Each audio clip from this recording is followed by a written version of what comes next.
կարծում եմ, որ հայրենիքը էմոցիոնալ ընկալում այն ամեն ինչին, ինչ հարազատ է քո համար, դա քո մանկությունն է, քո շրջապատն է, քո մանկապարտեզն է, դպրոցն է, իհարկե առաջ երթին ընտանիքն է, փողոցն է, եւ միգուցե այսպիսի ձևակերպում տան քո էմոցիոնալ հավաքական հիշողությունն է քո կյանքի մասին եւ քո ապրելու միջավայրի մասին։ Ընկալումս սա է, թե երբ դա սկսվեց, կարծում եմ բնազդով շատ փոքր ժամանակվանից դա գալիս է։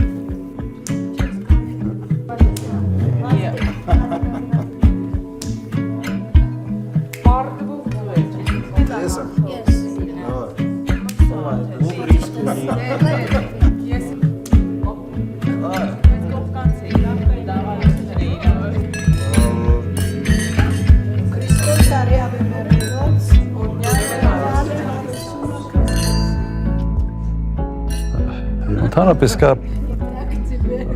հետևյալը, չէ, կա փոքր հայրենիք, մեծ հայրենիք։ Հիմա փոքր հայրենիքը դա քո պապական տունն է, միջավայրն է, որտեղ դու մեծացել ես, մեծ հայրենիքը դա ավելի հավաքական պետություն, պետականություն եւ կարևոր այդ կապն է։ Այդ փոքր հայրենիքի եւ մեծ հայրենիքի էմոցիոնալ ընկալման եւ պետություն մարդ հարաբերությունների, դեպ սա տարբեր բաներ են, հայրենիք և պետություն իսկապես տարբեր են, պետությունը այնուամենայնիվ դա որոշակի քաղաքացի պետություն, պարտականություններ, պարտավորություններն են, որոնք սահմանադրությամբ ֆիքսված են, և ինչքան իրենք ավելի մոտ են իրար, այնքան լավ, ավելի կոմֆորտային երկիր է դառնում քաղաքացու համար։ Ռոբերտի ընտանիքը շատ գեղեցիկ, գրագետ և շատ տրադիցիոն հայկական արցախյան ընտանիք են։ Մայրը Տիկին Էման, շատ գեղեցիկ կին էր, երևի դուք կտեսնեք նկարներում, խիստ էր, Ռոբերտի պատմելով շատ խիստ էր և այդ ձևով ինքը դաստիարակեց իր զավակներին։ Իր հայրը Քոչարյան Սեդրակը ինքը գիտնական էր, ամբողջ կյանքը նա նվիրեց գիտությանը, ուներ նաև պետական պաշտոն և իր համար Արցախը շատ հատուկ միջավայր, հատուկ հող էր և մինչև կյանքի վերջում նա մնաց։ Եվ մեր հարևանուհին Տիկին Էլմիրան ես որ իմ կիսրարին չեմ տեսել, ասում էր, բելա դու չգիտես էդ ինչ մարդ էր, ինչ որակի մարդ էր։ Իրոք շատերից եմ լսել, որ ինքը հրաշալի մի ազնվորություն էր։ Որս մասին ամեն ինչ եմ հիշում, ամեն ինչ։ Հիշում եմ, որ շատ բնական էր, այդ ֆալշ հասկացողությունը չկար ընդհանրապես մարդու մեջ և իմ մոտ իմ հիշողության մեջ բետոնացվել է հենց այդ հանգամանք։ Պարզ հասկանալի մեծ գիտելիքների տեր, արհեստավար իր գործում, մի մարդ, որին կարելի է վստահել։ Նայելով հորը դու փորձում ես այդ արժեքային համակարգ, այդ մոտեցումները որդեգրել որպես քո կյանքի սկզբունք։ Եվ ես չեմ հիշում, որ իմ հերս հատուկ նպատակ դներ, ինձ նստացներ և քարոզեր, թե ինչն է լավը, ինչն է վատը, ինչ պետք է անեմ, որ ճիշտ մարդ մեծանամ։ Ես չեմ հիշում նման խոսակցություններ իմ հոր հետ։ Սեդրակ Քոչարյանի հայրը, Սարգիս Քոչարյանը, Դաշպուլաղ գյուղի քահանան էր։ Եկեղեցում աշխատեց մինչև 20 թվականների վերջը, երբ հիմնականում փակվեցին բոլոր եկեղեցիների դռները, յուրաքանչյուր գյուղ, Արցախի գյուղ ուներ իր քահանային, իր եկեղեցականին, որոնց դեր էին ասում։ Տեր էլի, տեր բառից, իր կինը Անուշ տատիկը, Ռոբերտը ասում էր շատ խիստ, այսպես տատիկ էր։ Ռոբերտի ավագույրը Իվետան, նա գերմաներենի փայլուն մասնագետ էր։ Տարիներ շարունակ նա դասավանդում էր տարբեր համալսարաններում։ Երկրորդ զավակը Վալերի Քոչարյանն է։ Մենք Վալերան հիմա մեզ հետ չի, նա զոհվել է, նա մահացել է, զոհվել է։ Եվ Վալերան մի շատ հետաքրքիր մարդ էր, երիտասարդ, իր մամայի նման գեղեցիկ տղամարդ էր ինքը, եւ գիտեք ինքը բաց էր։ Իրենք եղբայրներով մի քիչ տարբերվում են, շատախոս, խոսում էր, ծիծաղում էր, հա, այս ձևով, եւ աշխատում էր Սովետական Ղարաբաղ թերթում որպես լրագրող եւ շատ հետաքրքիր պատմվածքներ ուներ, գրում էր։ Պատերազմի ժամանակ նա սկսեց ըստ իր գիտելիքների սարքել նռնակներ, որովհետեւ զենքի խնդիր ունեն եւ հանկարծակի փորձարկման ժամանակ նա շատ լուրջ վիրավորվեց եւ համարյա մարմնի կեսը չկար։ Եվ մենք շատ այսպես միշտ հիշում ենք Վալերային եւ միշտ հուզվում ենք։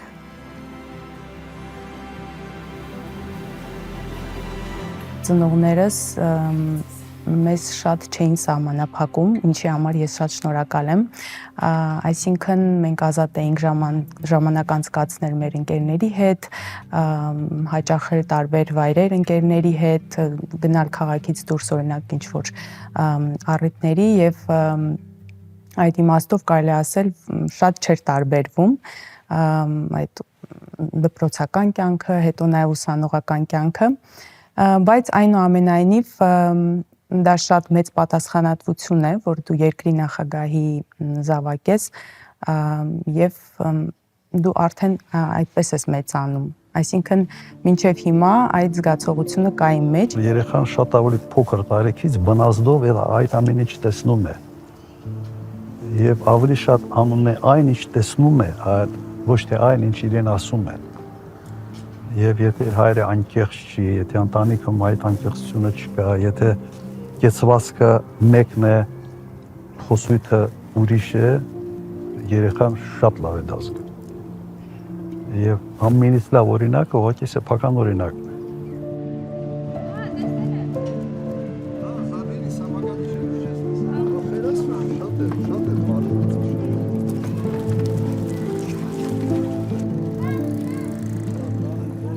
Նա պատասխանատու էր մի ամբողջ երկրի համար, բայց նրա ամբողջ ազատ ժամանակը եւ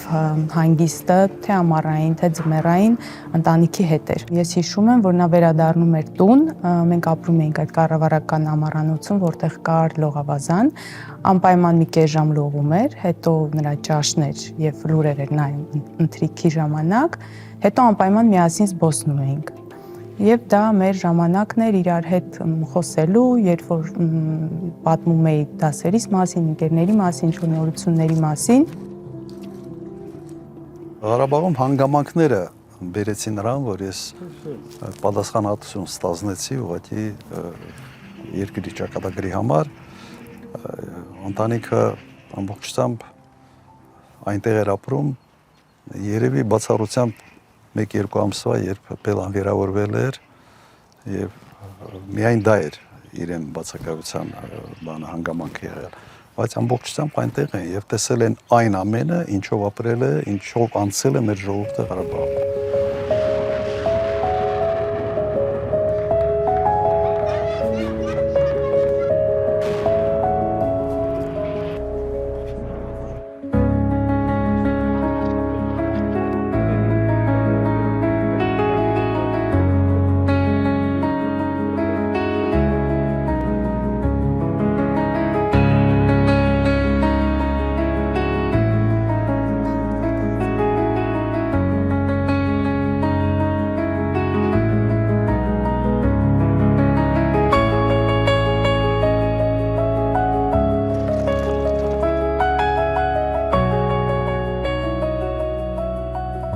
Այն ժամանակ ամբողջ Ստեփանատերտը ապրում էր նկողներում, եթե ինչ-որ մեկը նկող չուներ, ուրեմն հարևան է նկողում մի քանի ընտանիքով, ապրում էին եւ Շուշիից գրադով երբ ռմբակոծում էին, sense թվում էր թե մեր նկողը ավելի այդ շենքի ավելի ճիշտ անկյան տակ էր եւ մոտ 4-5 ընտանիք մեր հետ միասին էին ապրում այդ ժամանակահատվածում։ Ամբողջությամբ ուրիշ աշխարհ էր, ուրիշ կյանք էր, շատ տարբեր, վախով լի, բայց միևնույն ժամանակ նաև ուրախ պահերով, որովհետև մենք բոլորս միասին էինք նկողում մեր բարեկամների հետ, հարևանների հետ եւ կարծես այդ դժվար պահը միասին կիսելը իր մարդկանց ավելի է չէ մոտեցնում եւ այնքան սովորական էր ինչ որ պահի դարձել այդ ամենը, որ մենք նկողում նշում էինք տոներ, ծնունդներ եւ շատ ուրախ էր անցնում։ Բոլորի պես, այստեղ որևէ յուրահատուկ պայմաններ մեր ընտանիքի երբեք չունեցան։ Եվ պատվով անցան այս ամեն ինչով երբեք չեմ լսել նվնվոց ոչ Բելայից, ոչ երեխեքից, եւ ընդհանրապես այն ժամանակ բոլորի մոտ ընկալում այնպեսին էր, որ սա ճակատագիր է եւ բոլորս պետք է sense մեկ մարդու պես այդ դժվարությունները հաղթահարելով հասնենք մեր նպատակին, հաղթանակին եւ հասանք։ Մենք ունեցանք հաղթած պատերազմ եւ մենք շատ այդպես բարձենում էինք եւ դա օգնեց որպեսզի ժողովուրդը ճիշտ գնահատի ամեն ինչը եւ առաջ գնա։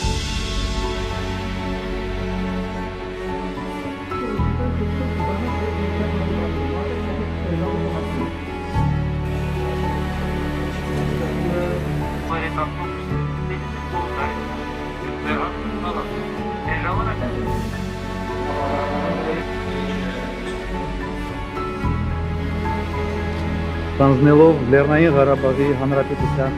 նախագահի պաշտոնը երդվում եմ լինել Հանրապետության սահմանադրության ու օրենքների պաշտպանության, անկախության ու ժողովրդավարության, քաղաքացիների անվտանգության, իրավունքների ու ազատությունների ապահովման երաշխավոր։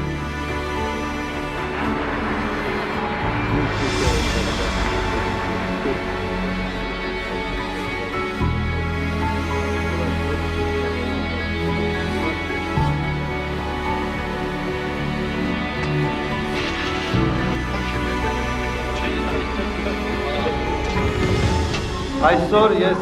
կարող եմ վստահորեն ասել, որ մեր Լեռնային Ղարաբաղի Հանրապետությունը կայացել է։ 88 մինչև պատերազմի ավարտը եւ պատերազմից հետո իհարկե մինչև 97 թվականը մինչև ես տեղաշարժվեցի, հրավիրվեցի Հայաստան։ Շատ ծանր դարանք, շատ ծանր։ Բայց ասացիորով ինչու եք գնում, բոլորը մեր բարեկամները, ծանոթները, ընկերներս ուր եք գնում, մեզ մենակ եք թողում, ասաց գիտես սա պարտավոր, ես պարտավոր եմ, գիտես ես շատ եմ ուզում։ Այդպես մենք այցելեցի եկանք Հայաստան, Երևան։ Հասկանում եմ, որ գնալով եմ Հայաստան, ես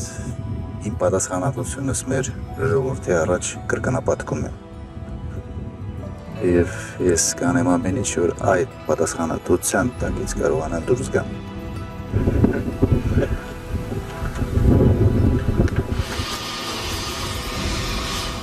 Ընդհանրապես մեր ընկալումը միշտ եղել է, որ Հայաստանը բոլոր հայրենիքն է եւ ղարաբաղցիների մոտ ընկալումը այդպեսին էր։ Արեստացին ինչ որ ստեղծած ինչ որ բաներ, երբ որ փորձում էին տարանջատել Ղարաբաղցի հայաստանցի, նույնիսկ դա Ղարաբաղում բավական մարդիկ ծանր էին տանում։ Ցավոք որոշ չափով Հայաստանում արմատավորված է այս հանգամանքը։ ի հակառակ տարածված կարծիքին, որ նախագահի հետ Ղարաբաղից բերված ինչ-որ անվտանգության աշխատակիցներ են, նման բան չկա։ Բոլորս Հայաստանից էինք, անձամբ ես Արմավիրի մարզից, Հրքաշատ գյուղից։ Նախագահի հետ աշխատել եմ 1997 թվականից, երբ որ նախագահան վարչապետ նշանակվեց Հայաստանի Հանրապետությունում։ Գիտեք, նախագահի որակներից բացառիկ է գերմանական ճշտապահությունը, այդպես են ասում, որը բերեց նրան, որ Հայաստանում իմ կարծիքով, իհարկե մասնագետները ավելի լավ կասեն այդ բնակավարի աղողակարգի, որ ստեղծվեց աղողակարգ Հայաստանում այդ տարիներին։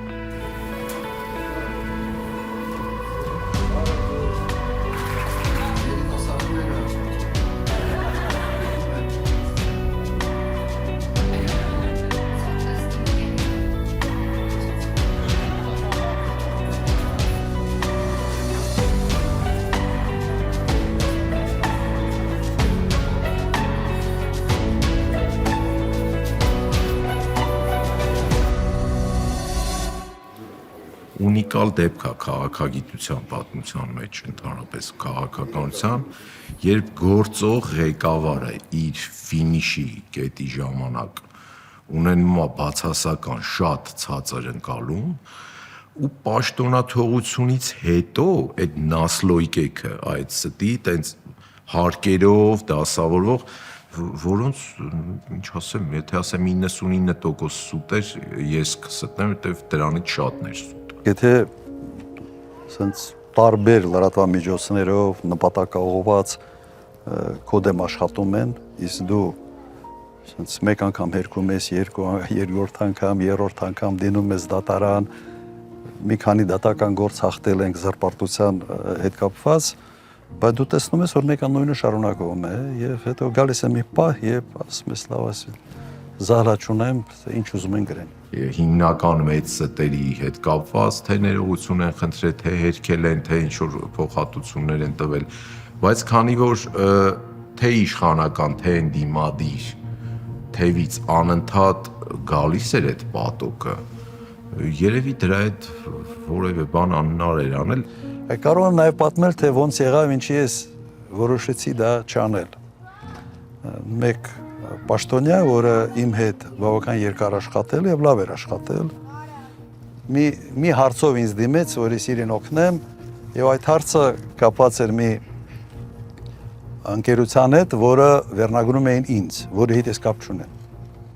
Երբ ինքը ինձ զանգեց եւ խնդրեց, որ ես այդ հարցը իրեն համար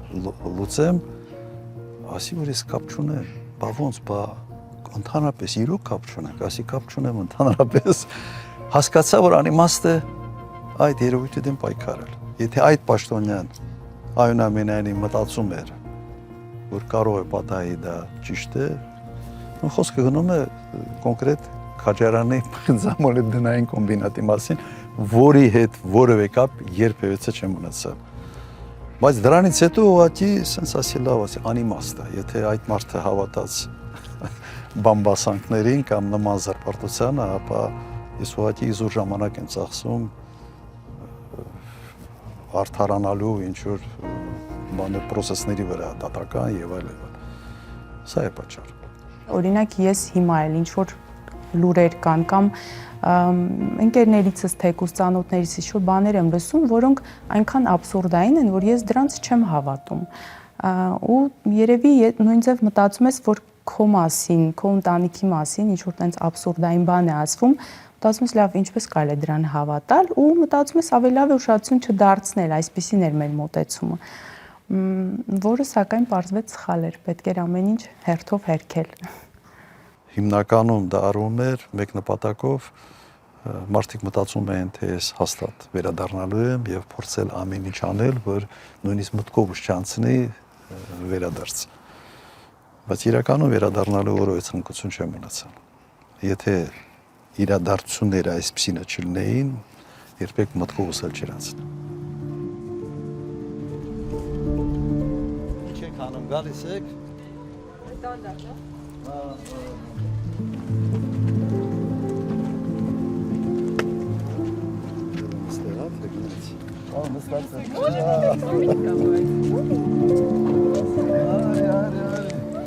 Հասկանում եմ, որ այսօր զսպվածությունը տրենդային չի, այսպես ասենք, հիմա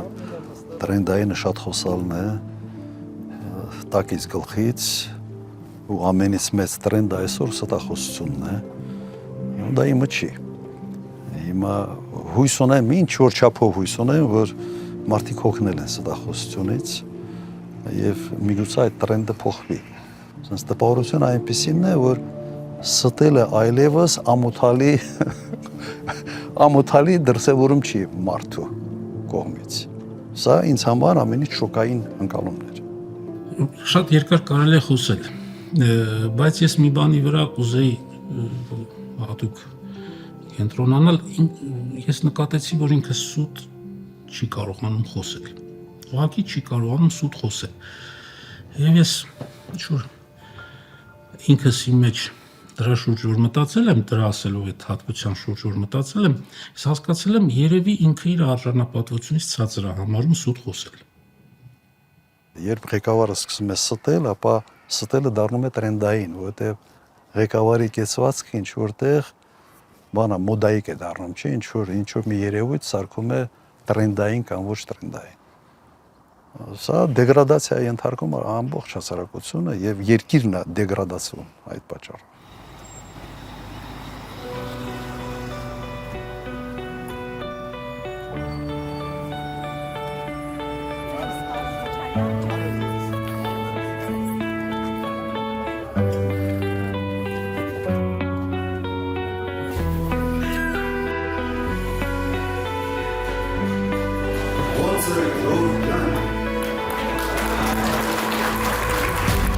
Ամեն մարդ երևի պետք է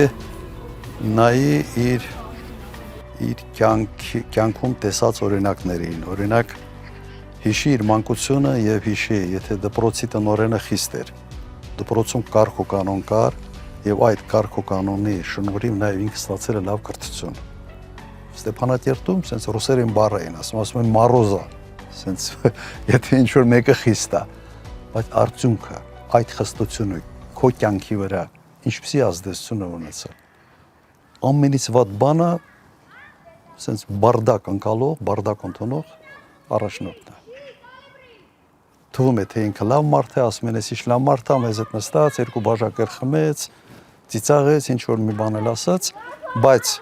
այն ինչի համար ինքը պետք է առաջնորդություն իրականացնի, ձախողեց ամբողջությամբ։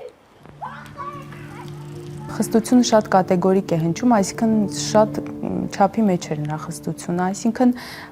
ինչ-որ բաներ էին, որ նորմալ է, գրեթե բոլորի հայրերն էլ դա պահանջում են իրենց զավակներից եւ դուստրերից, ինչ-որ ավել բան դրանից դուրս չկար։ Բայց միևնույն ժամանակ, գիտեք, օրինակ հարցեր կար, որոնց շուրջ մայրս ավելի խիստ էր։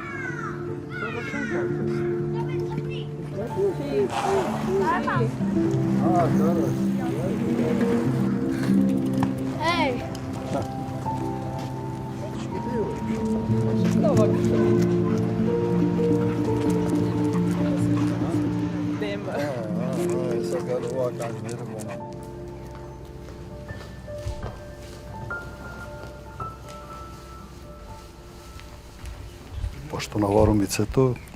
բավական ազատ կյանքով է ապրում, աշխատում է խոշոր ընկերության մեջ եւ այդ տեսանկյունից աշխատանքս հետաքրքիր էր եւ ավելի շատ քո գիտելիքներն էին, այսպես ասենք, անհրաժեշտ այդ ընկերությանը, քո փորձը, գիտելիքները, մեծ համակարգերի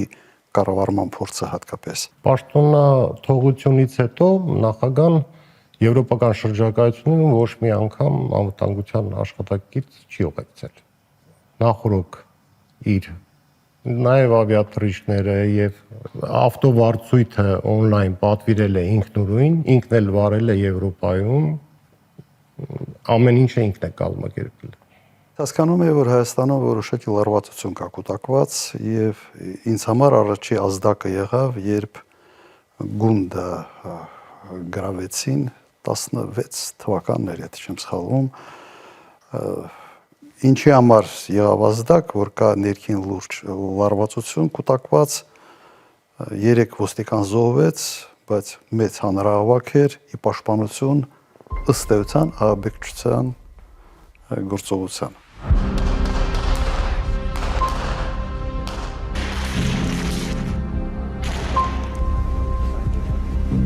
Հարձակման ընթացքում սպանվել է ոստիկանության գնդապետ Արթուր Վանոյան։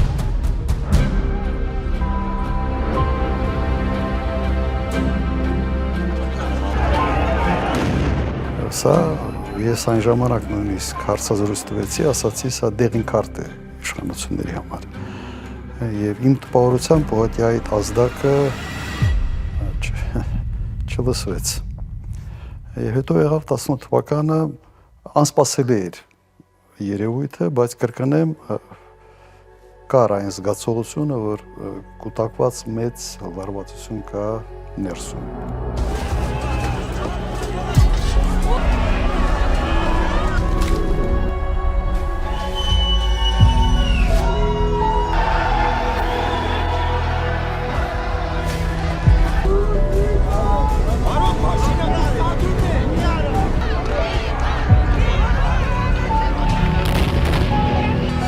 Հրաժարական հետևել վարչապետ Սերժ Սարգսյանը փողոցի շարժումն իմ պաշտոնավարման դեմ է, ես կատարում եմ ձեր պահանջը, ասել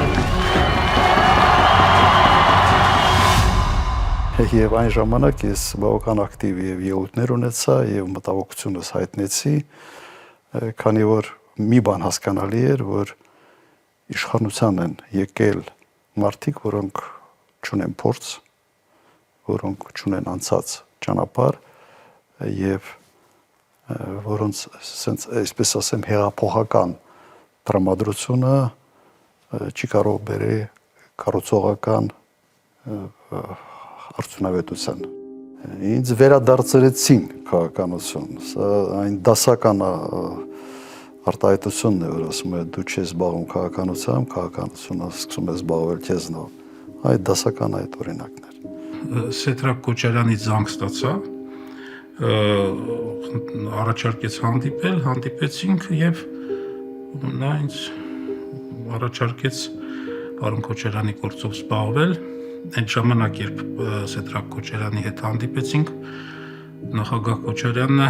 արդեն մի քանի օր է ինչ կալանավորված էր։ Եվ այդպես սկսվեց մեր համագործակցությունը։ Նախագահային մոտիկից ու ոչ միայն մոտիկից, նաև հեռվից սովորական քաղաքացիներ, որոնք իր կերպարը ճիշտ ընկալել են, իրանց համար հասկանալի հաստատ չէր լինի, որ չգար ու չպայքարեր, ու տեղի ունեցավ այն իր վերադարձով գալով ու պայքարելով, այն ինչը չէր կարա տեղի չունենար պարզապես ապրիորի։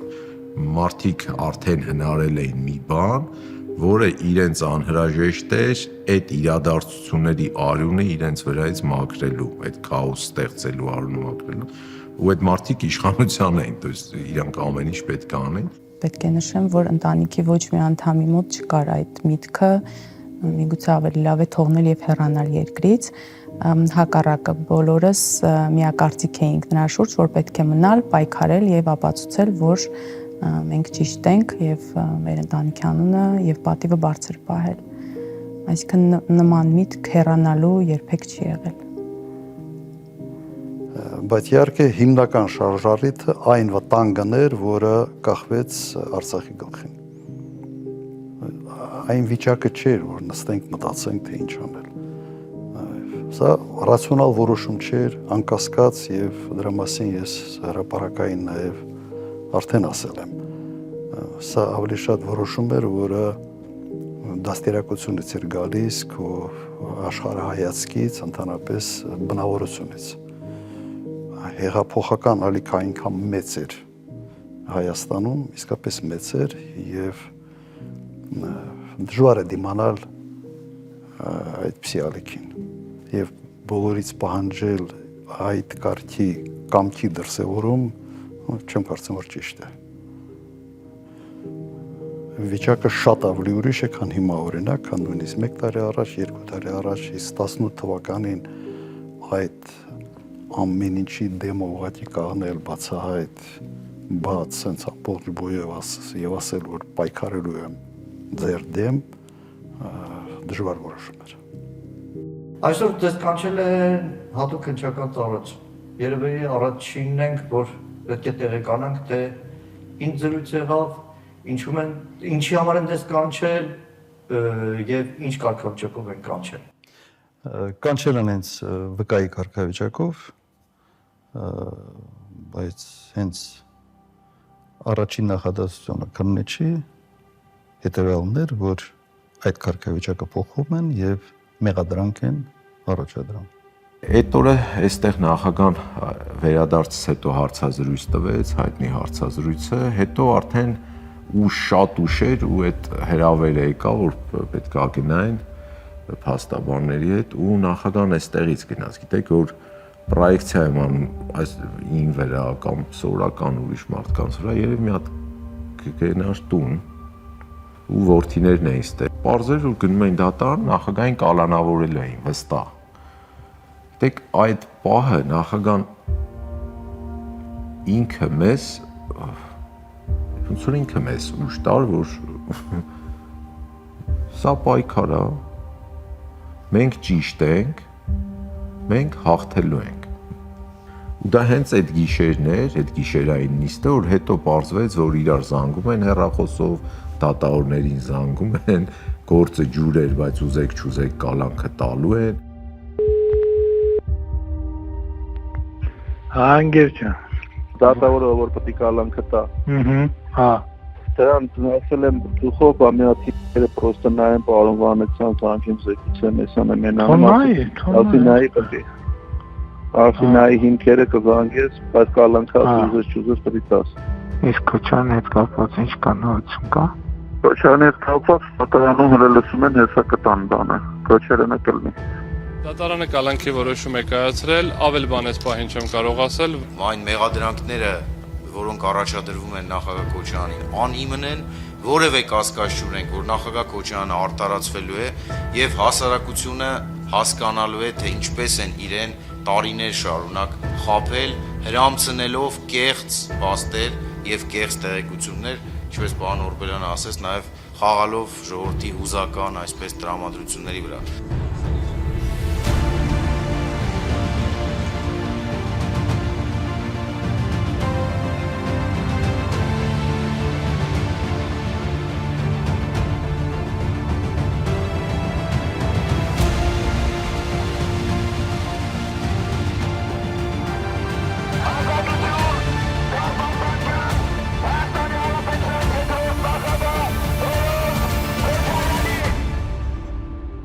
Իմ կալանքը 6-7 անգամ երկարաձգվել է եւ ես տեսնում էի նայում էի դատավորների աչքերին, ոչ մեկը չէր ուզում աչքերիդ նայել, շատ լավ հասկանում էին, որ ապօրինի սխալ որոշումներ են կայացնում, բայց այնուամենայնիվ այդ որոշումները կայացնում էին։ Բավարար անկախություն գործադիր իշխանությունից ոնց որ չկա։ Սահմանադրությունը ենթադրում է իր կարգավորումներով, որ դատական համակարգը անկախ է, բայց փաստացի անկախ չի, այստեղ լուրջ անելիքներ կա, փոփոխության կարիք կա։ Ուրեմն որոշումների ընդունման հետ կապված, տեսեք, չի եղել մի կարևոր որոշում,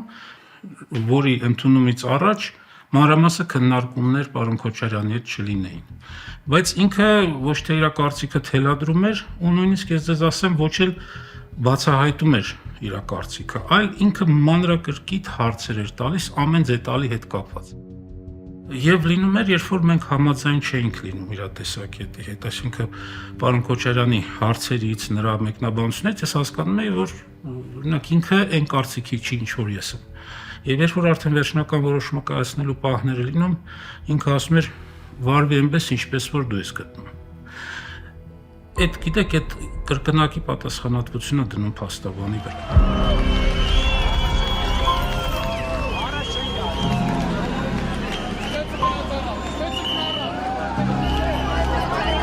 Կարծում եմ դուք տեսել եք ոչ օրենքը, ոչ օրինականություն։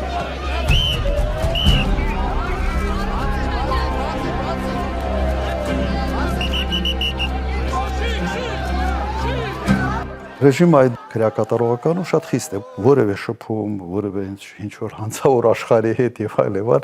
այդտեղ ուղղակի հնարավոր չի, ոչ մեկի կրկնեմ, երեսը չես տեսնում։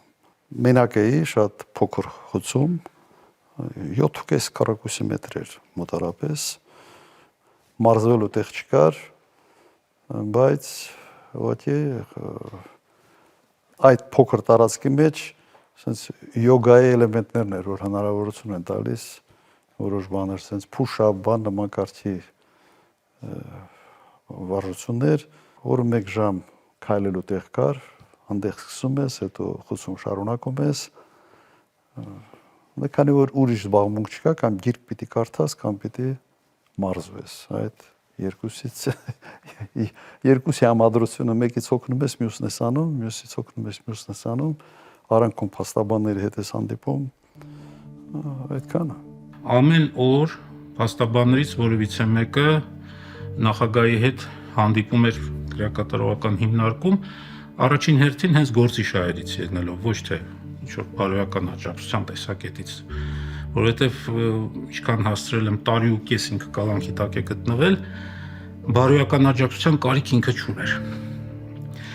Այսպիսով ուրեմն շաբաթը 2 կամ 3 անգամ ես իրա մոտ եմ գտնվել ու հասցրել եմ նկատել հետաքրքիր մի բան։ Նա գտնվում էր մենախցում։ Եվ սովորաբար երբ որ անձը կալանավորված է, հատկապես երբ որ ինքը գտնվում է մենախցի մեջ, ինքը ունի շփման կարիք։ Այսինքն երբ որ գալիս ես պաշտպանյալիդ մոտ, սովորաբար կալանքի տակ գտնվող պաշտպանյալիդ մոտ եւ հատկապես երբ որ ինքը մենախցում է, զգում ես որ ինքը չի ուզում որ դու շուտ գնաս։ Նախագահ Քոչարյանի մոտ մի քիչ ուրիշ մոտեցում էր, ինքը օրը այնպես էր կազմակերպել, որ հավանաբար մոտավորապես մի ժամ էր թողել փաստաբանների հետ օրական շփման համար, ուրիշ ժամանակ չուներ։ Եվ երբ որ արդեն մի ժամից ավել մեր հանդիպման տևողությունը արդեն ձգվում էր մի ժամից ավել, ինքը իհարկե իմիջիայլոց շատ նրբանկատ մարդ է, չէր ուղիղ ասում, բայց իր որոշ վարքագծից եւ իր որոշ խոսքերից ես հասկանում եի, որ ինքը արդեն շտապում է գնա խուց, որովհետեւ արդեն ինչ որ մի հատ ուրիշ պլաններ կա գծած խցում։ Հերոսացույցը բոլորի մոտ էր, դա բան չէր, դա արտոնություն չէր ինչ որ մեկի համար։ Ընդհանրապես ցուցմունք չեմ տվել, բողոք չեմ ունեցել, բայց պետք է ասեմ, որ քրեակատարողական հիմնարկի աշխատողների վերաբերմունքը շատ հարգալից էր։ Այդ պետք է ասեմ, եւ մարդիկ իրենք էին շփոթված նաեւ, թե ինչ է կատարվում, ինչու է այսպես, ուղղակի մարդիկ ամաչում են, թե դեմքիդ նայեն։ Հետո ավելի ուշ Լևոնը եկավ Սիրուշոյի հետ, եկել էին, բայց մեծ տոս հարգելված էր։ Ես տեսա արդարադատության համակարգի նկատմամբ, դատաիրավական համակարգի նկատմամբ, իրավապահ համակարգի նկատմամբ այնպիսի ճնշումներ երկրի ղեկավարության կողմից, որոնց մասին նույնիսկ գրքերում չեմ կարդացել։ Հասկանում եք, որպես վատ օրինակ ոչ միտեղ չեմ լսել։ Օրինակ, որ երկրի ղեկավարը հայտարարի, որ վաղը գնում ենք դատարանները փակենք։ Կամ որ սահմանադրական դատարանի դատավորի վրա սահմանադրական դատարանի դռներից դուրս հարցակում տեղի ունենա, այն էլ կին դատավորի եւ մի քանի ոստիկան մի 20 մետրի վրա կանգնած լինեն եւ այդպես էլի հետաքրքրությամբ դիտեն թե ինչ է կատարվում։ Կամ դատավորը, որը Ռոբերտ Քոչարյանին կալանքից ազատ արձակեց, Դավիթ Գրիգորյան։ Նրա նկատմամբ տեղի ունենա ամենաիսկական հարձակումը։ Եվ հետո էլ նրա նկատմամբ հարուցվի քրեական գործ, որը հետագայում պարզվեց, որ ակնհայտ անիմուն քրեական գործ էր։ Եվ այդ պայմաններում առավել հաճելի է գիտակցել, որ մենք այնուամենայնիվ հաղթեցինք։ Ռուսաստանի նախագահն այցելեց, ինքը այսպես աթոռները դրեց, ասեց Լևոնը նստեք, խոսենք, շատ ցավալի էր այդ ամենը տեսնելը։ 3-4 հոգի ենք սենյակում, երբ որ ինքը 5 րոպեվա մեջ նկարագրեց ինչ է իրավիճակը։ Նախագահի անվտանգության ամենալարված շրջանը 44-րդ պատերազմ։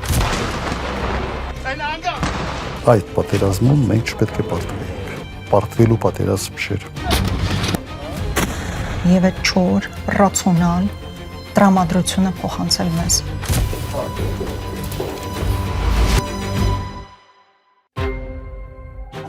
Սեդրակ Քոչարյանի հայրը Սարգիս Քոչարյանը Դաշպուլաղ գյուղի քահանան էր։ Ընտանիքը ամբողջությամբ այնտեղ էր ապրում, բացառությամբ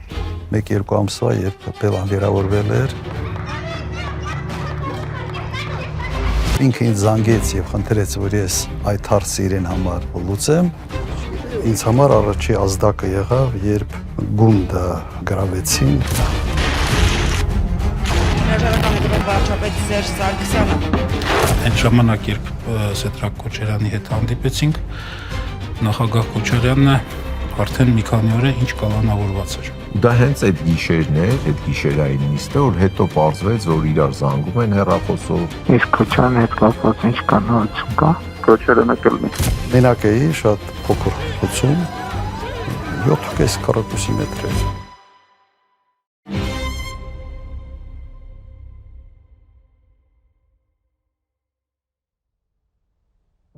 Ինձ ասացին, որ Վլադիմիր Վլադիմիրիչ Պուտինը պիտի այցելի Հայաստան, Երևան եւ հանդիպում ունենա Հայաստանի Հանրապետության վարչապետի հետ։ Եվ ասացին, որ կարող է նաեւ լինի հանդիպում ինձ հետ։ Ինքը այսպես աթոռները դրեց, ասեց Լևոննա նստեք, խոսենք։ Ես ասում իր հետ զրուցել եմ, ասել եմ այն ինչ որ արել է Քոչարյանը, ճիշտ էր արել, որովհետև նույնիսկ այդ բառը օգտագործեց, ասաց, թե չէ կլիներ սմուտա, ասաց, была бы սմուտա։ Ինքը իր կոնստիտուցիոն պարտականությունը կատարել է։ Այսպես խոսեցինք, հետո Լևոնը եկավ, բարևեց, մի քիչ խոսեցինք եւ նույնիսկ ես ասացի, չգիտեմ ինչ հարաբերություններ, բայց Լյուդմիլա Ալեքսանդրովնային կբարևեք, ասաց այո, մենք շատ լավ հարաբերություններ, ես անպայման կասեմ, որ հանդիպել եմ ձեզ հետ։ Շատ ցավալի էր այդ ամենը տեսնելը։ Շատ ցավալի էր նրան այդ ապօրինի եւ շինծու քրեական գործի շրջանակներում տեսնելը, դատական նիստերի դահլիճում տեսնելը, բայց դա էլ մի փորձություն էր, որի միջով կարծում եմ նա պատվով անցավ։ Սա եւս մի փորձ է, որը ձեր բերեցի։ Իմ այսպես ասենք փորձով հարուստ կյանքում պատերազմից սկսած մեծ համակարգեր կառավարելու Ղարաբաղ, Հայաստան, տարբեր ոլորտներում նույնիսկ փորձագիտական մակարդակի գիտելիքներին գումարվեց նաև բանտում մնալու փորձ եւ դիմակայելու։ Սա նշանակում է, որ 301-րդ հոդվածով, ինչպես ի սկզբանե չէր կարող լինել քրեական հետապնդում, այդպես էլ այս քրեական հետապնդումը 301-րդ հոդվածով դադարեցվելու է։ Նախագահ Քոչարյանի աջակիցների ողջունում եմ, ես շնորհավորում այդ օրվա ակտիվի համար։ Ժողովուրդը հաղթեց։ 18 թվականին, երբ որ բանտից դուրս եկել, առաջի անգամ այդ ժամանակ եմ հանդիպել։ Դրանից հետո է սկսվել մեր համագործակցության այս նոր փուլը, այսպես ասած։ Նախագահին տեսել եմ շատ տարբեր իրավիճակներում։ Տեսել եմ 19 թվականին հիշեք երկրը ինչ մթնոլորտի մեջ է։ Տեսել եմ պատերազմի օրերին, պատերազմը սկսելուց 2 օր հետո Արցախում այդ սենյակում խոսված յուրաքանչյուր բառ մինչև հիմա ասենց ու այդ պատկերը ամեն ինչ աչքից դիմաց է։ 3-4 հոգի ենք սենյակում սեպտեմբերի 29 կամ 30-ին։ Երբ որ ինքը 5 րոպեվա մեջ նկարագրեց ինչ է իրավիճակը ու այսպես շարունակվելու դեպքում ինչ պատկեր ենք ունենալու տեղի վրա լուծումները ստեղծված իրավիճակից դուրս գալու իր պատկերացումները ներկայացրեց։ Ադրբեջանական զորքերը հարձակման են անցել ամբողջ երկրում։ Ադրբեջանը Լեռնային Ղարաբաղի ուղղությամբ սկսել է օդային եւ մթնային հարձակում։ Հետապնդում են նաեւ բանակը հայտնել է, որ նավթական տվյալով 16-ին ծառայող է զոհվել։ Իրավունքի թիվը անցնում է 100-ը։ Զոհեր ունենք նաեւ քաղաքացիական բնակչության շրջանում։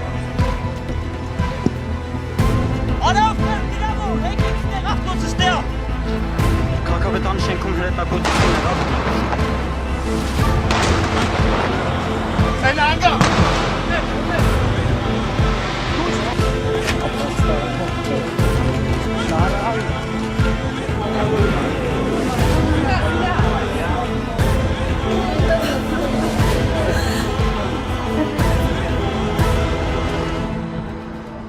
Երկու շաբաթ Ղարաբաղում էի պատերազմի 3-րդ օրից եւ իսկապես դժվար էր նայել թե ինչպես է քանդում ամեն օր այն ինչ դու կառուցել ես կամ քո մասնակցությամբ ակտիվ կառուցվել եւ ամրացվել էր։ Դժվար էր հատկապես երբ անում ես առաջարկներ միջնորդված այն ժամանակ Ղարաբաղի նախագահը ոչի վախենում էր շփվել կոնկրետ իմ հետ առաջարկները ոչ թե չէին ընդունում, ընդհանրապես չէին ուզում լսել։ Եվ հետո ժամանակ անց ուղղակի հասկանալի էր, որ անիմաստ է անդեմանալ, քանի որ որևէ մեկը պատրաստ չի որևէ կերպ, այսպես ներգրավել Արցախի պաշտպանության գործում։ Հիմա ինձ համար ավելի հասկանալի է թե ինչ է կատարվել։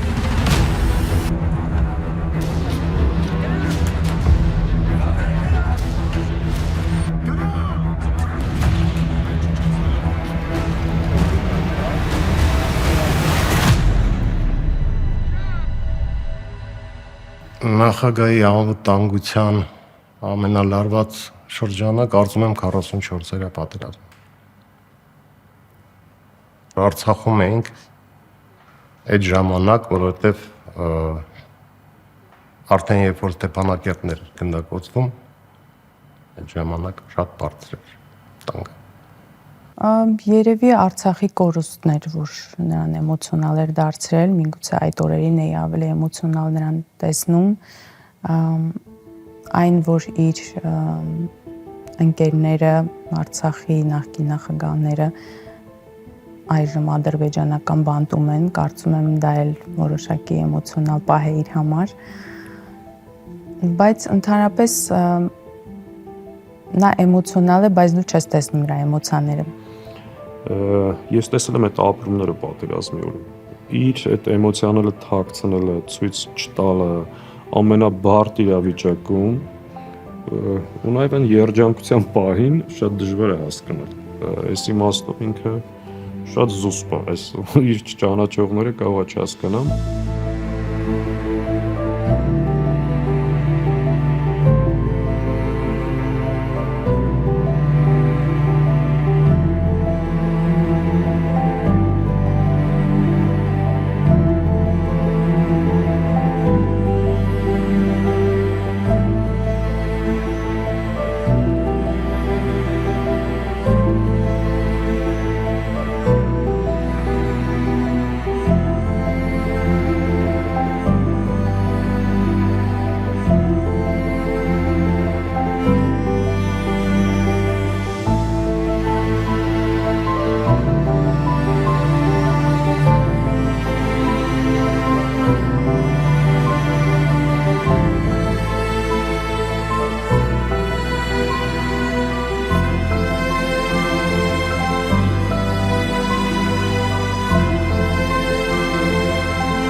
Մենք այդ չքնաղ երկրում թողել ենք մեր հարազատների, մեր զոհված զինվորների շիրիմները։ Դա ինչ շատ է տանջում։ Հիմա այդ բան չկա։ Հիմա բացահայտ ասում են, որ Արցախը զոհաբերել են, 5000 մարդ զոհաբերել են, 12000 մարդ վիրավորված էր, մեկ նպատակի համար հանուն ոչինչի կամ հանուն ասենց Հայաստանի իբրև ինքնիշխանության։ Այդ պատերազմում մենք չպետք է պարտվեինք։ Պարտվելու պատերազմ չէր հեչ։ Ես հիշում եմ հատկապես Արցախի կորստից հետո ինչքան թևաթափ էինք եղել բոլորս, որտեղ մեր հիմնական պայքարը առանցքը եղել է, որ հայ մարդը կարողանա ապրել իր հայրենիքում։ Նախագահ Քոչարյանի պայքարը, իր անցած ամբողջ ուղին է եղել դրա մասին։ Եվ ես հիշում եմ, որ ասենց անկումային տրամադրություններով հիասթափված, ամեն բանից այսպես ընկճված գալիս ենք իր հետ քննարկումների եւ մարդ ում ամբողջ կյանքը փոխկապակցված է եղել Արցախի հետ։ Այնտեղ ծնվել, մեծացել է ինքն էր դեռ մեզ դուխ տալիս։ Ու սա շատ հատկանշական բան է, որ ինքը, որ ամենամեծ էմոցիան պետք է ունենար եւ ուներ Արցախի կորստի հետ կապված, ամենամեծ էմոցիան ուներ, բայց ինքը կարողանում էր իրեն պահել, պինդ պահել եւ այդ չոր, ռացիոնալ տրամադրությունը փոխանցել մեզ։ Ես հուսահատ վիճակում որևէ անգամ չեմ տեսել։ Ընդհակառակ ամենածանր պահերին էլ միշտ լուծում կա, հնարավորություն կա, պետք է ջան գործադրել, պետք է այս ուղղությամբ առաջնորդվել, այդ բանը կա, ու դա շատ կարևոր հատկանիշ է թիմը առաջ տանելու համար։ Հայաստանը լրջորեն վտանգված է, Այս մարդիկ ընդունակ չեն կանխատեսումներ անել, ընդունակ չեն հաշվարկներ անել։ Նենց էին խոսում, որ ոնց որ աշխարհի տերը իրենք լնեն, ամենի ժողովրդավար երկրի ամենի ժողովրդավար հայկավարությունը եւ ամբողջ ժողովրդավար աշխարհը սատարելու է Հայաստանին։ Ոչ մեկը չկարնեց, ոչ մեկը ոչինչ չարեց։ Հիմա անում են նույնը։ Դաշնակիցների հետ հարաբերությունները փչացնում են, թշնամիների հետ իբրև ուզում են լավացնել, փչացնելը հաջողվում է, լավացնելը չի հաջողվում, ավելի շատ ձևական։ Եվ ստեղծում է մի իրավիճակ, երբ Հայաստանը լրջագույն վտանգների առջև են կանգնել, արդեն կանգնած է։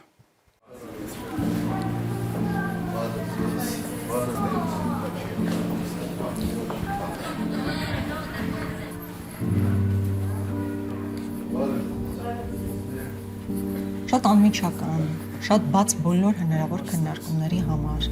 Այսինքն, եթե որևէ մեկը մեր մի ֆրակցիայի նիստ գոնե տեսնի, թե որքան անկեղծ, որքան բաց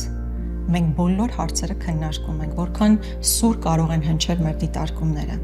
Մենք շատ երկար, շատ տարբեր քննարկումներ ենք ունենում եւ համբերատար բոլորին հատ առ հատ լսում է եւ հետո հավաքական որոշումներ ենք կայացնում։ Սովորաբար այլ ընկալումներ կան, չէ՞, նախագահի մասով, որ շատ խիստ միանձնյա որոշումը կայացնում է, հետո կարող է պարտադրել, նման բան չկա ուղղակի։ Ես չեմ տեսել 7 տարվա մեջ որևէ մեկի հետ խոսելուց ասի ջան։ Ես չեմ տեսել անկեղծ, բայց կան մարդիկ, որ անընդհատ ջան են ասում, բայց անընդհատ թիկունքից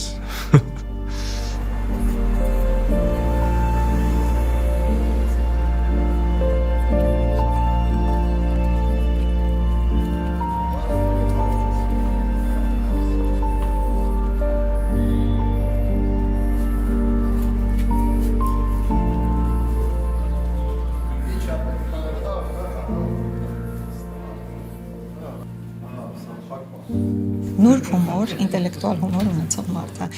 Ես երբեք չեմ լսել, որ ինքը բարձր տոնայնությամբ խոսի, կոշտ խոսի,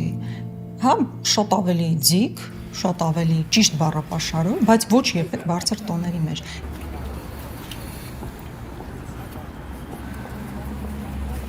Դեք նախագահան մի առանձնահատկություն ունի, որը շատ քիչերն ունեն մանավանդ էլիտաներում։ Ցանկացած նոր ու անծանոթ մարդու հետ շփումը սկսում է այն կետից, որ այդ մարդը առնվազն իր չափ արժանապատվություն ու ինքնասիրություն ունի։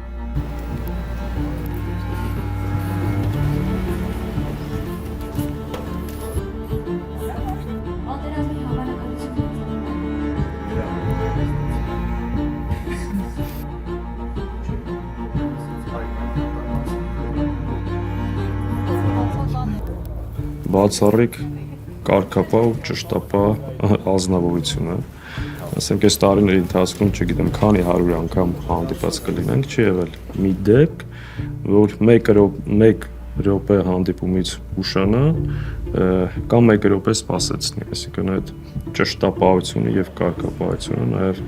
աշխատանքի մեջ բացառիկ է։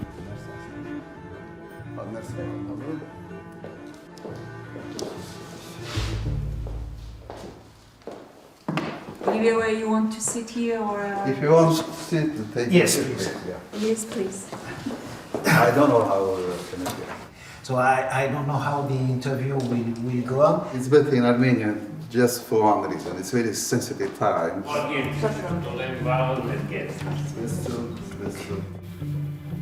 Այն ժամանակ պատերազմից հետո ընդամենը մի քանի տարի անց եւ էներգետիկ ճգնաժամի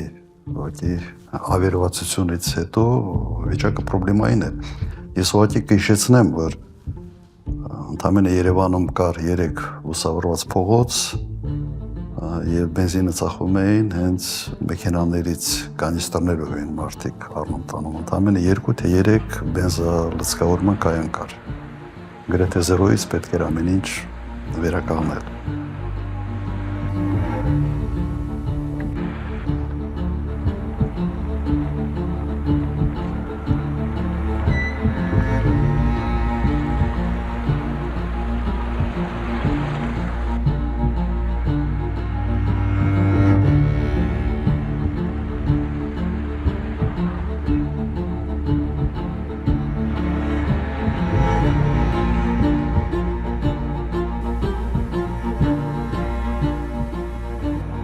98 թվականից հետո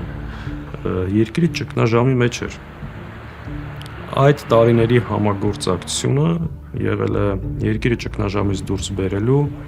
վերակառուցման, թռիչքաձև զարգացման տարիներ։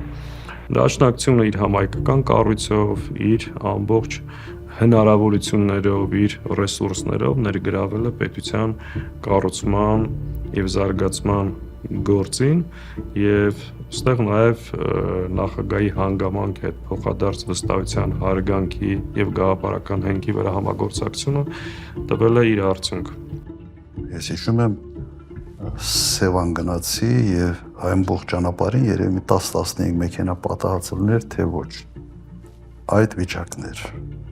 Եվ ես հիշում եմ, երբ հյուրեր էին գալիս, ռեստորան չկար հյուրին ընդունելու համար, մեկ ռեստորան կար, որտեղ կարելի էր, այսպես ասենք, հյուր տանել, ոչ թե խորովածանոց էր, դա Մոսկվա ռեստորանն էր, կինո Մոսկվայի այդ շենքի առաջի հարկում, մի փոքր ռեստորան էր, որտեղ սերվիսների առումով ավելի ժամանակից էր, խոհանոցը, այդ վիճակում էր։ Չնայած այդ տնտեսական բավական մեծ խնդիրների, անվտանգային տեսանկյունից անհանգստություն չունեինք, որտեղ համադրելի էր մեր հնարավորությունները Ադրբեջանի հետ,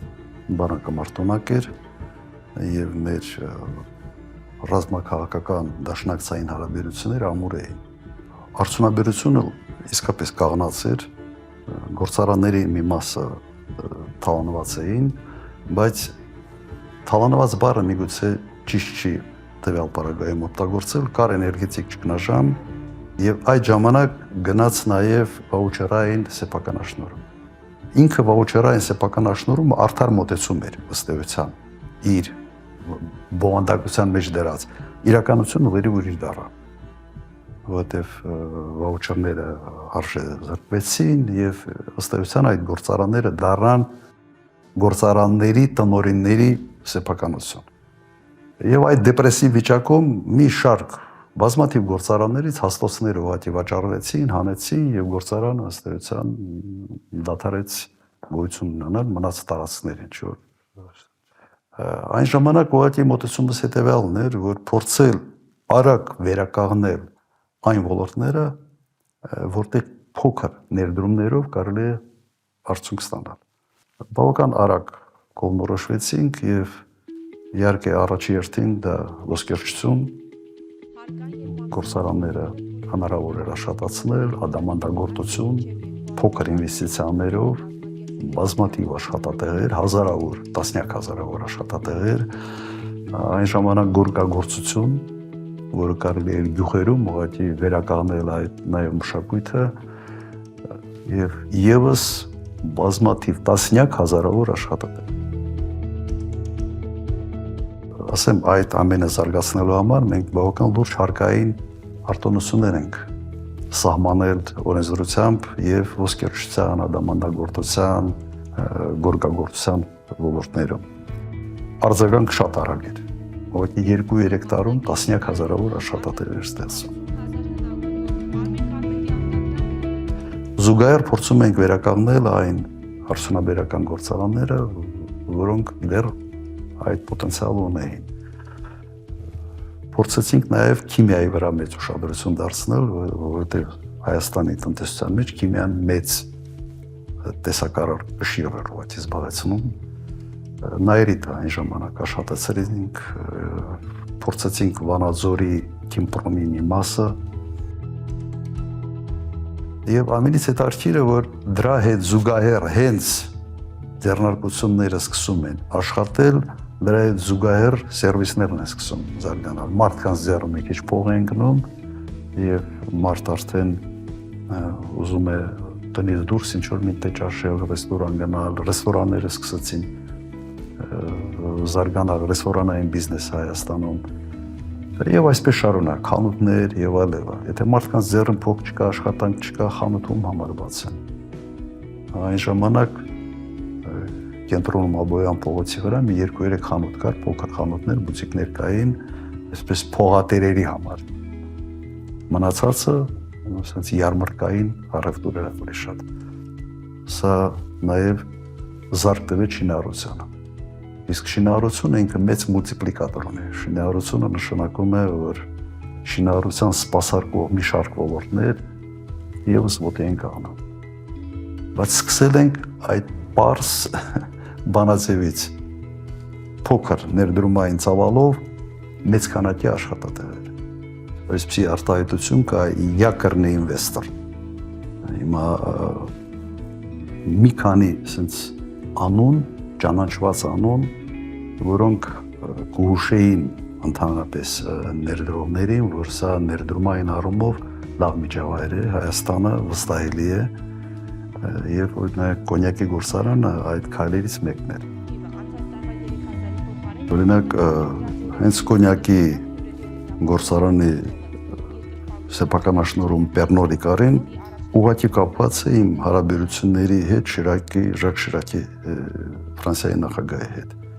Փոխվստահության հարաբերությունները, նաև ընկերական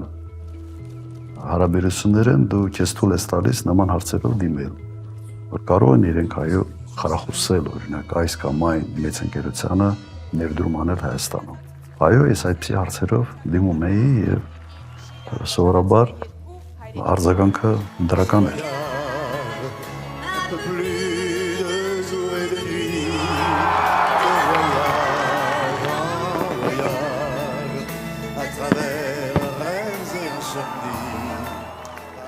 Օրինակ Էդուարդ Էրնիկյանի մուտք Հայաստան։ Առաջի անգամ ես իրեն տեսել եմ, երբ Ղարաբաղի նախագահ էի եւ այցով եղել եմ Արգենտինայում։ Եվ իհարկե հետո երբ ես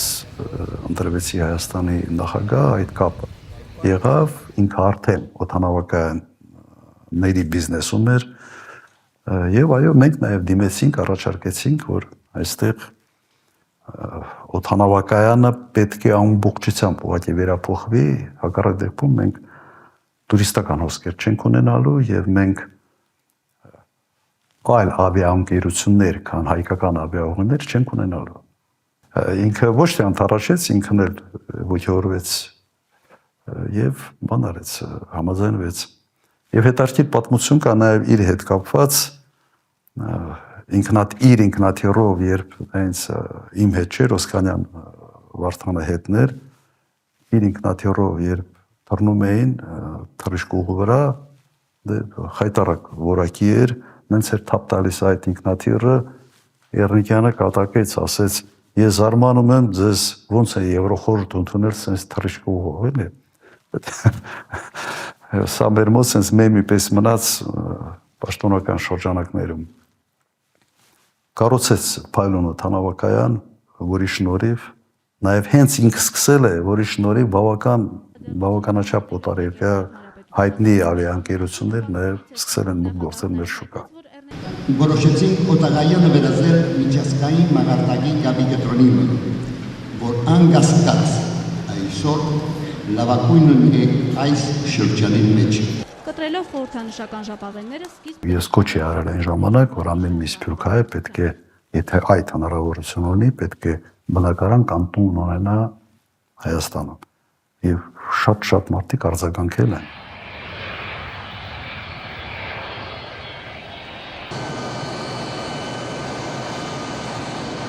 Կրկորյանի հետ ծանոթացա, ընտրվելուց հետո ինքը եկավ Հայաստան, հանդիպում ունեցանք եւ շատ հետաքրքիր էր հանդիպումը, ինքը բոքսոր, ինքը ասել, ես նման եմ միջին քաշի մի հայտնի բոքսոր չեմպիոնի ինչ որ նմանություն ինքը տեսավ, մենք դրա շուրջ, սպորտի շուրջ բավական խոսակցություններ ունեցանք եւ մի քանի օր ինքը մնաց Հայաստանում, շատ ոգևորված այստեղից գնաց եւ պայմանավորեցինք, որ մենք ի կալիբրի համահունչ ծրագրեր կներկայացնենք, թե ինքը ինչ է կարող անել Հայաստանի համար։ Բայց այդ 2-3 օր մնաց շատ ջերմ էր այդ ամենը։ Ինքը նույնիսկ բաներ, գիտեք, փողոցում որ sense նայում էր ժողովուրդ կա, ասում է, այս բոլոր հայ են, ասում բա է, այո, հայ են։ Ոգևորություն կար իր մոտ, հայերեն լավ չէր խոսում, sense դժվարությամբ, բայց հետաքրքիրը նա է, որ իրենք այդ օրինակ Շարլ Ազնավուրը հայերեն լավ չէր խոսում, բայց որ գալիս Հայաստանում 2-3 օր մնում էր, երրորդ օրը արդեն սկսում են հայերեն շատ ավելի վարժ խոսալ։ Նույնը եղավ կրկի հետ։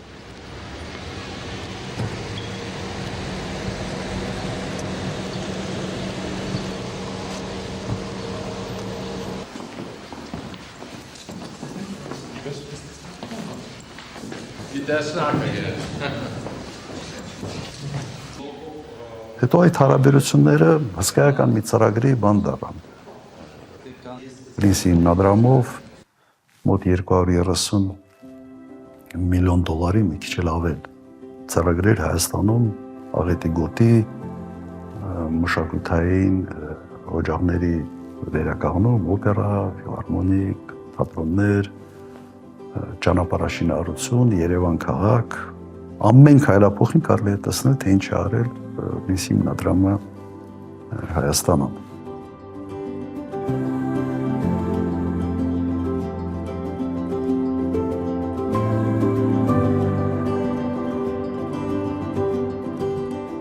Եվ խոսակցություններ չէ կային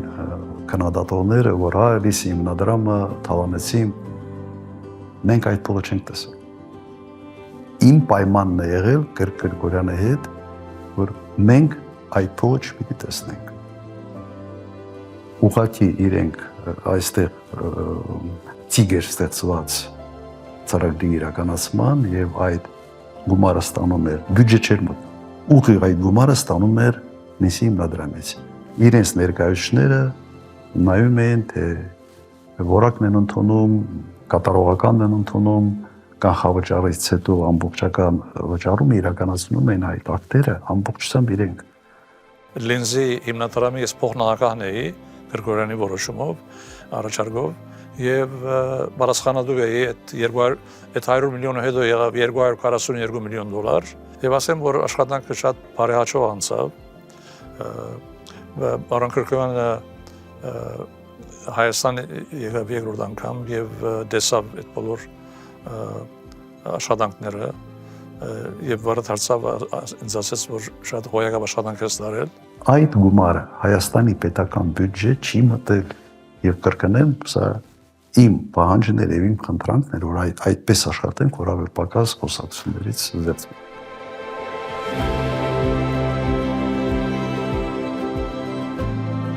Ես տեսնում եմ մեկ բան, որ Հայաստանում դեմոգրաֆիկ հարց կա, գոյություն ունի եւ վտանգը նաեւ նա է, որ Հայաստանը չպետք է դառնա Երևան։ Եթե ճանապարհներ չկառուցես դեպի ծայրամասերը, դեպի սահմանը, դու ոնց որ արհեստական ձևով խրախուսես ժողովրդի կենտրոնացումը մեգապոլիսում, մայրաքաղաք։ Եվ այն ժամանակ բավական մեծ շինարարական ծրագրեր ենք արել մարզերում։ Օրինակ Սելիմի ճանապարհը կառուցեցինք հենց նրա համար, որ Սյունիքը կապել Յարկոնիկի մարզի հետ։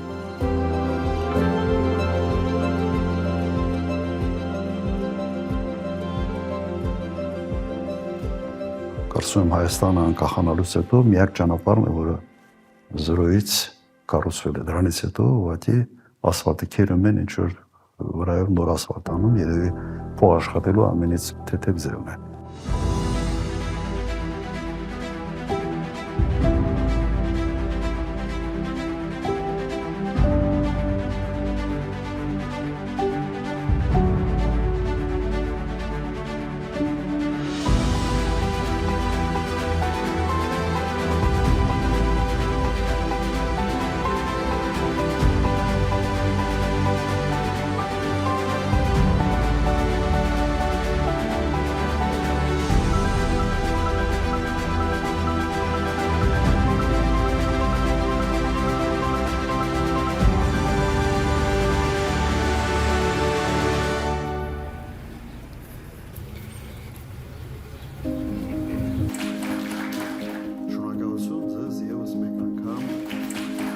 Իր կառավարման տարիներին ինքը պաշտոնների չի նշանակել մարդկանց, ովքեր իր բարեկամներն են, իր հարազատներն են, իր ընկերներն են։ Նույնիսկ վերջերս քաղաքացիների հետ մի հանդիպում ունեինք եւ իրեն հարցնում են, արդյոք ծանոթ բարեկամներին ձեր չեք բերել տեղավորել ամբողջ պետական համակարգում, ասում են դուք չեք կարող գտնել իսկապես մի դասարանցի, որ բարձրաստիճան պաշտոնյա է եղել, հա, մի կուրսընկեր կամ չգիտեմ ընկեր, այլ ըստ արժանինքների, ըստ իրենց կարողությունների, իսկապես իր մոտեցումներն այդպիսին են։ Իմ մոտեցումը հետևյալն էր, ես չէր հետաքրքրում կուսակցական պատկանելիությունը։ Նույնիսկ եթե կուսակցության հետագայում կոալիցիաներ էին ձևավորում, մասնագիտական փորձ պետք է ունենա եւ գիտելիք մարդ։ Դուք չեք մի կառավարությունում որևէ մեկին այն ժամանակ, որը այդ մասնագիտական փորձը չունենալ եւ մի անգամից դառնալ նախարար։ Անհնար է ղեկավարին չժողոքորթեն, բայց նախագահի պարագայում վստահ եմ այդ շողոքորթումը անիմաստ այդ շողոքորթողների համար դա աշխարհի ամենաանիմաստ գործողությունն է։ Մտցրեցինք պետական ծառայության համակարգ, որ նախարարի փոփոխությունը չնշանակի նախարարության փոփոխություն, որտեղ կա այսպիսի հասկացողություն երկրի կամ ոլորտի ինստիտուցիոնալ հիշողություն։ Ինստիտուցիոնալ հիշողությունը դա այն պետական համակարգն է բան։ Դա այն է, ինչով հայտնի է հատկապես Գերմանիա եւ իր հաջողության գրավականներից մեկը հենց դա է։ Եվ ինչքան մեր բոլոր քննարկումները ցույց են տալիս, իր ապագա նաև կառավարության մեջ, պետական ապարատում հատկապես պետք է լինեն բացառապես պրոֆեսիոնալներ, ոչ թե կուսակցականներ, որոնք պետք է գնան եւ մի կուսակցության շահերը սպասարկեն, այլ մարդիկ, ովքեր կծառայեն ամբողջ ժողովրդին եւ պետության հետ, այդ դիրքորոշումը շատ հստակ է։ Հարգելի հայրենակիցներ,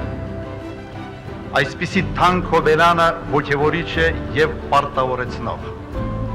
Անել առավելագույնը հանուն Հայաստանի հզորացման։ Ջանք չխնայել կառուցելու այն նոր երկիրը,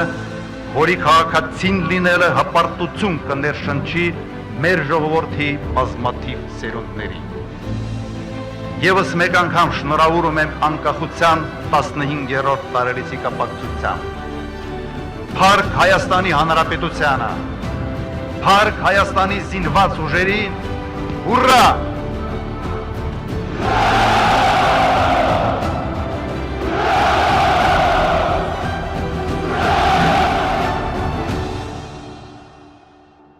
Շատ քրիտիկական պայմաններում ես ինձ վրա վերցնում եմ պատասխանատվություն, բայց նաև ճիշտ հաշվարկով եւ կազմակերպչական առումով հաջողության ես հասնում։ Մենք ձախողված պրոյեկտներ չենք ունեցել։ То есть ես այդտեղ այդ միջևերջ գնալը բառը ինքը եւ լավ եւ վատ իմաստ ունի։ Ես ավելի շատ կնախընտրեի օրինակ դա ձևակերպել կամ հռչակված նպատակի միջևերջ իրականացնելու ուղղությամբ։ Որտեղ երբ ասում եմ միջևերջ գնալը մի քիչ մահ կամ ազատության ինչ որ ֆորմուլան է գալիս, ինչը հերոսի համար լավ հատկանիշ է, բայց ղեկավարը պետք է նաև կարողանա հաշվարկել այդ միջևերջ գնալը ուր ատանելու, դեպի փառք թե դեպի փոս։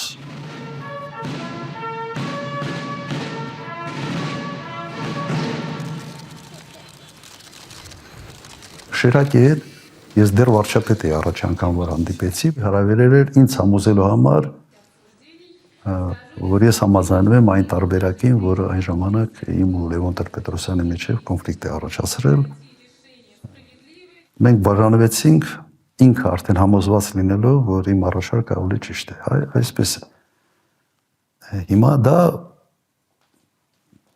չեմ կարծում, որ այդ քիմիան հնարավոր է ասենց բարերով ամեն ինչ բացատրել։ Հիմա կամ ստացվում է, կամ չի ստացվում, բայց կրկնում եմ, դա չի կարող ձևավորել միակողմանի, այսպես չի։ Ահմադինեջադի հետ հետաքրքիր էր ինքը էապես տարբերվում էր այլ Պարսկաստանի ղեկավարներից։ Ահմադինեջադը ինժեներ էր կրթությամբ, աշխատել է քաղաքապետ, շատ կոնկրետ։ Ինձ համար պարսկական մշակույթում դա նորություն էր, բայց հաճելի նորություն էր։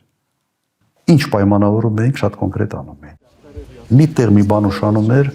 դեսպանը գալիս էր, ասում էր, սենց խնդիր կա,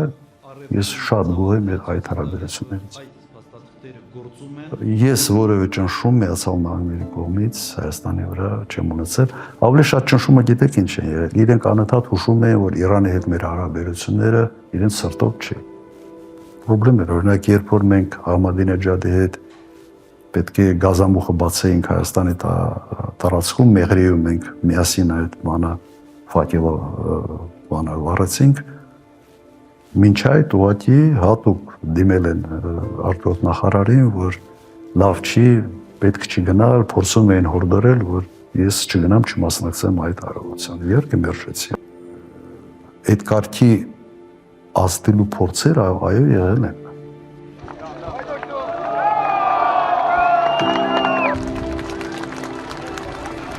Եվ ասեմ, ես արդեն նախագահ չէի, երրորդ էլեկտրական գծի կառուցման համար այ մեծ ծրագիրը գազամուխի որ կառուցել ենք, ուշացնում էին Հայաստանից։ Ինքը ինձ հրավիրեց եւ արդեն ոչ նախագահ լինելով ես գնացել եմ Թեհրան, եղել եմ երկու քաղաքում, որպես արարողակարգի մասնագետ, ես ապշած էի այդ բարձր մակարդակի ընդունեցումը արարողակարգն ինքը աստիճանակարգեր ունի, էլի աշխատանքային տարանցիկ այցից մինչև պետական այց Հայաստանի Հանրապետության պաշտոնատող նախագահին Իրանի Իսլամական Հանրապետությունում ընդունեցին պետական այցի մակարդակին հարիր ձևով։ Շատ բարձր մակարդակով ընդունելություն եղավ եւ ինքը շատ բարձ ինձ ասաց, որ այս ծրագրերը ուղղակի կաղնել են։ Եվ կաղնել են, որովհետև հայկական կողմը խոչընդոտներ է ստեղծում։ Ես այն ժամանակ ուղղակի հասկացա, որ ինքը բազմաթիվ փորձերից հետո որոշել է ինձ եւս դիմել, ասելով, որ մեր պայմանավորվածությունները կիսատ են մնացել։ Երևի այդ ժամանակ ամբողջականացավ իմ մոտ, էլի, թե նախագահան տարածաշրջանի խաղաղության համար ինչ մեծ ներդրում է ունեցել տարածաշրջանի հավասարակշռության ու ստաբիլության համար։ Քանի որ նաև ռուսական ընկերությունում էին այն ժամանակ ներգրավված, խոշոր ընկերությունում ամեն տարին երևի մի 8-10 անգամ գնում էի Մոսկվա այդ ընկերության գործերով։ Հիմա ժամանակ առ ժամանակ հանդիպում էինք նաև այդ ընթացքում ամբողջ 10 տարիների ընթացքում այդ շփումները շարունակվել են։ Երբ ինքը վարչապետ է եղել այդ ընթացքում Սպիտակ տանն էինք հանդիպում, ռուսական Սպիտակ տանը, երբ եւս վերընտրվեց նախագահ, արդեն հանդիպում էինք Կրեմլում կամ Նովոագարովը իր ապրելու վայրում։ Այո, միշտ եղել է այդ շփումը։ Գիտեք, ընկերությունը, ասենց ասեմ, ուրիշ հարցա դու ունես մանկական ընկերություն, ուրիշ հարցա դու շատ լավ արդյունավետ համագործակցություն ունեցել նախագահի հետ, փոխադարձ հարգանքը մնացել է, բայց այդ ընկերությունը մի քիչ ուրիշ ընկերություն է, ավելի շատ փոխադարձ հարգանքի վրա հենված։ Կլինտոնի հետ հարաբերությունները ինձ համար շատ ավելի հետաքրքիր էին, քան Բուշի հետ։ Կլինտոնը իմ տպավորությամբ ավելի մեծ ջանքեր էր գործադրում ավելի խոր ուսումնասիրելու, հասկանալու հարցի էությունը, նրբերանգները։ Որտե համագործակցությունը Մինսկի խմբի հետ արդյունավետ էր եւ այն ժամանակ թեկուզ կային իհարկե հակասություններ Միացյալ Նահանգներ Ռուսաստան, բայց այս կերպ չէր, սրված չէր, եւ Մինսկի խմբի շրջանակներում կարող եմ միանշանակ ասել, որ շատ արդյունավետ համագործակցություն է։ Համոզված եմ, որ հնարավոր է նաեւ հիմա հասնել դրան։ Նույնիսկ իրար հետ հակասություններ ունենալով կոնկրետ, փոխշահավետ ծրագրերի շուրջ համատեղ ջանքեր գործադրեն ինչ-որ մի նպատակի հասնելու համար։ Շատ տափորձ էր։ Մենք ունեինք ստրատեգիական հարաբերություններ, դաշնակցային հարաբերություններ Ռուսաստանի հետ, բայց դա չէր ենթադրում, որ դու քո տնտեսական քաղաքականության մեջ հենված ես միայն sense Ռուսաստանի հետ հարաբերությունների, այդպիսի բան չկա։ Ես զարմանում եմ, որ հիմա փորձում են sense ամեն ինչը փաթեթավորել մի կենտրոնի հետ։ Եվ այդպիսի հարց Ռուսաստանը ինքը չէր դնում։ Մեր հարաբերությունները դա չէր տնավորում։ Մոտեցումը հետևյալն էր։ Մենք մեր արտաքին քաղաքականության մեջ երբեք քայլեր չէինք անում, որոնք կարող են մեր դաշնակիցները դիտեն որպես իրենց անվտանգության սպառնալիք։ Երբեք քայլեր չէինք անում, որ օրինակ Իրանը կարող է մեր քայլը դիտի որպես իրենց անվտանգության սպառնալիք։ Իսկ անվտանգությունը յուրաքանչյուր երկրի համար մեկ խնդիրն է։ Հիմա դու եթե այդ հարցերը չես անում, վստահություն ունես եւ դու լավ տնտեսական ծրագիր ես իրականացնում մեկ այլ ընկերության հետ, ամերիկյան կամ եվրոպական ընկերության հետ, ինչի քեզ պետք է խանգարել, եթե այդ վստահության մթնոլորտը կա։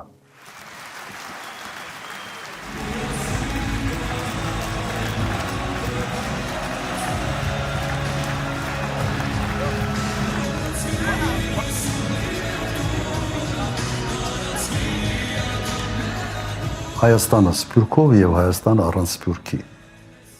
Որ տարբերակն է, որ մոդելն է ավելի լավ։ Ակնհայտ է, որ Հայաստանը սփյուռքով ավելի մեծ քաշային կատեգորիա է, քան Հայաստանը առանց սփյուռքի։ Կրկնակի ավելի մարդ դրսում, որոնց կապը Հայաստանի հետ ունի տնտեսական նշանակություն Հայաստանի համար, մեր արտաքին քաղաքականությունը, մեր դեսպանատների Այս գործունեությունը մի զգալի մասով կապված է նաև սփյուռքի հետ, որտեղ այդ սփյուռքի ուժը այդ երկրներում ազդեցությունը էապես օգնում է նաև մեր արտաքին քաղաքականության իրականացմանը։ Մեզ բոլորիս համար Հայաստանը համայն հայության հայրենիքն է եւ Երևանը համայն հայության մայրաքաղաքն է։ Ամենից մեծ վտանգը սփյուռքում, երբ որ ուղղակի երրորդ սերունդում մարդը հիշում է, որ ինքը հայ է, բայց արդեն հայերեն չխոսում եւ կապ Հայաստանի հետ կտրվում է։ Մենք աջակցություն էինք ցուսաբերում դպրոցների, մենք նույնիսկ գիրքեր էինք ուղարկում, անում էինք ամեն ինչ, որ այդ հայախոսությունը նաեւ սփյուռքում հնարավորին երկար հնարավոր ունի պահել։ Եվ սա ուղղակի ես չեմ հասկանում, թե եթե կա հնարավորություն ունենալ այս պոտենցիալը, դու ինչի ես քեզ սահմանափակում քո 3 միլիոն բնակչության կարողությունների շրջանակներում, ինչու՞։ Իմ համար կան քաղաքական գործիչներ ամենայն հարգանքով իրաց հանդեպ ու պետական գործիչներ։ Հենց այդ պետական գործիչի խաչը, որը որ երևի այս երկրի վրա չի դրվում, էլի այդ դրոշմը։ Այ հենց այդ խաչն է, որ նախական պատվով տանում է ու տանելու է։ Հայրենիքը այն է, ինչը բոլորի սրտում կա եւ ինչի համար ամեն մարդ պետք է պատրաստ լինի պայքարել։ Ոչ թե ասել ես իմ երկրի համար չեմ ուզում պայքարել, որովհետեւ սա պետություն է, այս պետության գլխին այս ինչ մարդն է նստած, ես նրան չեմ ընդունում կամ չեմ սիրում։ Այս երկու